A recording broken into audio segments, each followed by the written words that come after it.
धाराशिव जिल्ह्याला अवकाळी पावसाचा तडाखा फार मोठ्या प्रमाणात बसलेला आहे. प्रामुख्यानं 3 दिवसापूर्वीच गारपिटीचा पाऊस पडला होता.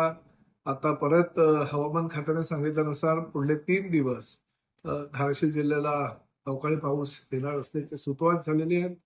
प्रामुख्यानं कालच्या दिवसामध्ये तुळजापूर, त्याचबरोबर लोहारा आणि अजून काही परिसरामध्ये पावसानं शेतकऱ्यांचं अतोनात नुकसान केलेलं आहे. केळी, तशी द्राक्ष आणि आंब्याचा मोहर फार मोठ्या प्रमाणात ह्या अवकाळी पावसामुळे त्याचं नुकसान झालेलं असल्या कारणानं शेतकऱ्यांचं अतोनात नुकसान झालेलं आहे. अनेक शेतकऱ्यांनी त्यांच्या ज्या समस्या आहेत त्या माझ्याकडे मांडलेल्या आहेत. आमच्या शिवसेनेच्या पदाधिकाऱ्यांनी माझ्याकडे त्या समस्या मांडलेल्या आहेत. धाराशिव जिल्ह्याचे जिल्हाधिकारी कीर्तिकरण पुजारी यांच्याबरोबर मी 3 दिवसापासून संपर्कात आहोत. आजही त्यांना मी सकाळी फोन करून ताबडतोब पंचनामे करण्याच्या सूचना दिलेल्या आहेत.